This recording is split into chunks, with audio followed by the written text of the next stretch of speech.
आंखौ सोर मा खालायो खालामला साफ्रोम बर' जाथिया बुङो दा खौसेथिनि लामायाव जों फैबाय जों बेल्टिजों एनडिएफबिजों बै समनिफ्राय दावहा होबोबाय थादोंमोन गावलायबोदोंमोन होसोबोदोंमोन बुथारलायदोंमोन। बिग्राय नार्जारि आफादाव खान्दा होनना मिथियो बिथाङा बिपिएफआव गोबां सुबुं 200 जननि एबभ 200 एक्स एनडिएफबि मेम्बार्स बिथांमोनखौहाय मावथि बिथांमोनखौहाय लानानै बिथाङा बिपिएफआव जयेन जाबाय बेनिफ्राय आरो फैबावगोन कन्टेक्ट लागासिनो दं होनदों। स' दिनै बिनि सोमोन्दै आरो माखासे निउस पर्टेल बिथांमोना माबादि दामनानै वान साइड जायो बेखौबो रायज्लायगोन आरो नैबे फेरेंगानि फेइलार आरो प्रमद बर' सारनि फेइलार बेखौबो दसे सावरायगोन। भिडिअखौ नोंथांमोना नायलांबानो जाबाय जोबजासिम।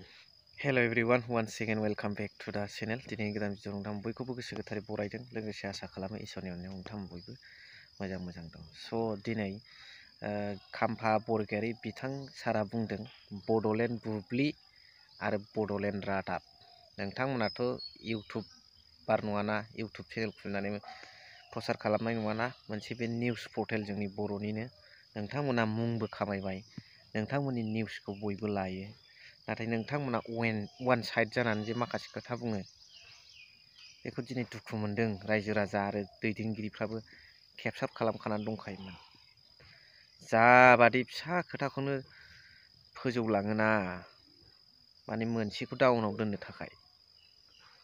ओरैबादि मोनसे बबेबानिसो खामानि मावनाय निउस चेनेलफोर बादि। दा नोंथांमोना निउस चेनेल हिसाबै बयबो नोंनिबो आंनिबो सोरनिबा पार्टिनि सुबुंफ्राबो नायो हिसाबै जेनेरेल सुबुंफ्राबो बयबो नायो हिसाबै नोंथांमोना गेजेरनि जानानै खोथाखौ बुं बबेबा मोनसेखौ थुखोनानै बुंनाय बबेबा मोनसेखौ डमिनेट खालामनाय बे सिस्टेमखौ এনেকুৱা सिस्टेमটো ইয়াত নিউজ পৰ্টেল হিচাপে আনিব নালাগে। ইয়াত সকলো বড়ো জাতি বড়ো চেনেল যিহেতু বড়ো জনসাধাৰণ ৰাইজবিলাকেই সেই চেনেলত কি ঘটনা ঘটি আছে বা কি নতুন খবৰ চলি আছে সেইটো সকলো ব্যক্তিয়ে গ্ৰহণ কৰে বা চাই পেলাই এইবিলাক আলোচনা বিলোচনা কৰে। बेनिखायनो बिथांमोना गेजेरनि जानानै हगारोबा मोजां जागौ। दा बेखायनो नोंथांमोना मोजाङै होनो नाजा। बेनिफ्राय नैबे समाव प्रमद बर' बिथाङा पेपारे कागजे निउस मिडियानि गेजेरजों बुंबोगासिनो दं जे बहुत दिनत পৰা আজি बिटिर सिर बाकी राइजবিলাকে শান্তি পাইছে निरापत्ता पाबलै सक्षम হইছে। नोंमारगौ दा बे खोथाया बेखौ नेक्स्ट भिडिअआव सावरायगोन। बिनि सिगां खाम्फा बरगयारि आगुनि बारग' डिपुटि चिफ बिथां साराहाय रनजित बसुमतारिया जे खयथा दंफां मिल खुलिदों आरो खुलिनानै बे दंफां मिलनि आदारखौ बोरै जाहोगासिनो दं बिनि सोमोन्दैबो माखासे लिग आउट खोथाफोरखौ सावरायगोन। दिनैहाय बिग्राय नार्जारि आदाया खान्दाया बिथांनि हाबनानै मा खोथा बुंदों बेखौ सावरायग्रोनि। आदा बिग्राय खान्दा बिथाङा एबभ 200 एक्स एनडिएफबि कर्मिफोरखौ लानानैहाय बिथाङा मानो बिपिएफआव जयेन जानो गोनां जाखो खारन दं। खारना जाहैबाय जाथिनि थाखाय मावनायाव बिथाङा नो कमप्रमाइस आगानसेबो फावसयनाय गैया। खिन्थु भुल जायोबा बिथाङा निमाहा बिगोन निमाहाखौ बिखायोबो। खिन्थु भुल जायैयाव बिथाङा मालाबाबो जाथिनि खोथायाव बर' हारिनि जौगानायनि खेथ्रआव बिथाङा फावसयनाय नङा आरो खुनु फावसयग्रा मानसिबो नङा। बिथांमोना जोहोलाव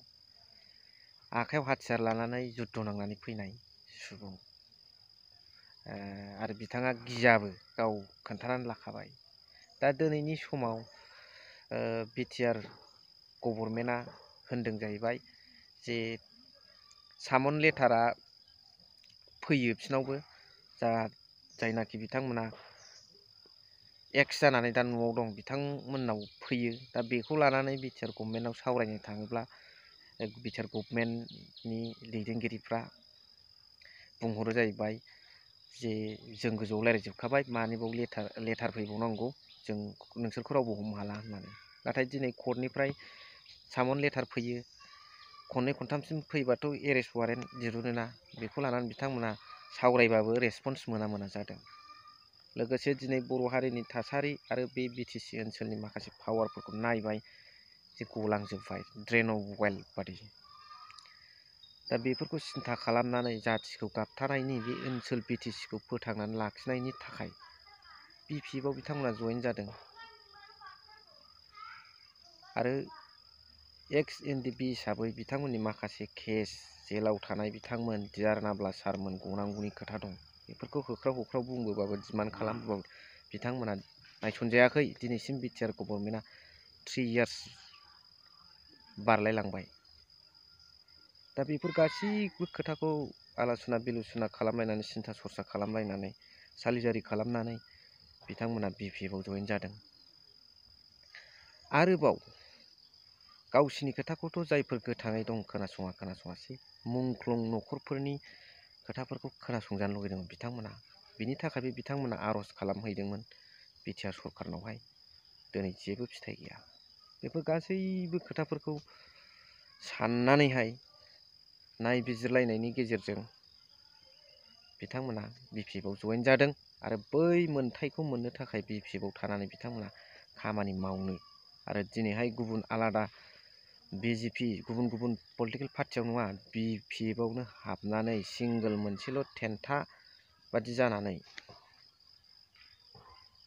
जौगाहोनो थाखाय बिटिसिखौ बिथांमोना आरो गावसोरनि एक्स एनडिपिफोरनि आरो डिआर नाब्ला सारनि माखासे जे मावनांगौ दं बिनि फारसे बेखौ जाफुंहोनो थाखाय बिथांमोना दिनै जानजि खाफ्रादों जोबोद मोजां दा बुंनांगौ बाथ्राया बेल'नो जायफोर बिथांमोना डिआर नाब्लानि थाखाय साननानै दिनैसिम पलिटिकेल पार्टियाव जइन जानानै खामानि मावनो ओंखारबोदों बिथांमोना मावथों मस्ट वेलकाम आरो जायफोर बिथांमोना हाथियार लानानै सिगांनिफ्रायनो सोमावसारबोबाय आरो बिथांमोना दिनैसिमाव जेल जानानै दं आरो बिथांमोना सोरबा गैला मुंख्लं जालांबाय बिथांमोननि न'खरनि थाखाय जुजिनो नागिरदोंबा जोबोद मोजां आङो बेखौ पार्सनेलि वेलकाम खालामो दा जोबनायावहाय नोंथांमोन रायजो राजाफ्रा आंनि जिबि ब्लग फेमिलि बिथांमोन गाइसमोना मा बुङो बे कमेन्ट्सखौ आङो नेनानै थाबाय नैबे भिडिअ क्लिप्सखौ नोंथांमोना ससे नायग्रो आंखौ सोर मा खालायो खालामला साफ्रोम बर' जाथिया बुङो दा खौसेथिनि लामायाव जों फैबाय जों बेल्टिजों एनडिपिजों बै समनिफ्राय दावहा होबोबाय थादोंमोन गावलायबोदोंमोन होसोबोदोंमोन बुथारलायदोंमोन नाथाय दिनै एनडिपिजों बेल्टिजों दिनै मानो जयनिं प्रग्राम जालायबाय थाखो मानि थाखाय जों जयेन जाखो बबे पइन्टखौ लानानै मा नुहुरनानै आं दिनै बिपिएफ जाखो बिपिएफआथ' एक्स बेल्टिनि थार पार्टि आं मानो फैखो आं मानो उन्दै जानानै फैखो जाथिनि मोनथानि थाखाय आं दिनै एनडिपिबाबो एक्स एनडिपिबाबो एक्स बेल्टिबिआव आं फैनो गोनां जादों जाहाथे बर' हारिया गोमोनो गेरेमसा हारियै जों थांनानै थानो हायो नैबे बिटिसिआव बेनि थाखाय आङो बे सिमांखौ नुनानै आंनि जेसेबांनाखि लोगो एक्स एनडिपिफोर दं आं बिथांमोनखौबो लानानै आङो मुजुबुद खामानि मावनो आवगायगासिनो दङ आरो मावलांगोनबो आं मालाबाबो बे थांखिनिफ्राय मालाबाबो फासयनाय नङा आंखौ सोर मा खालायो खालामला स' थेंक इउ भेरि माच फर वाचिं लाभ इउ अल गासिखौबो आरो नोंथांमोना आंखौ बिदिनो मदद होलांबाय था रोजा साबायखर दे गाइस नोंथांमोन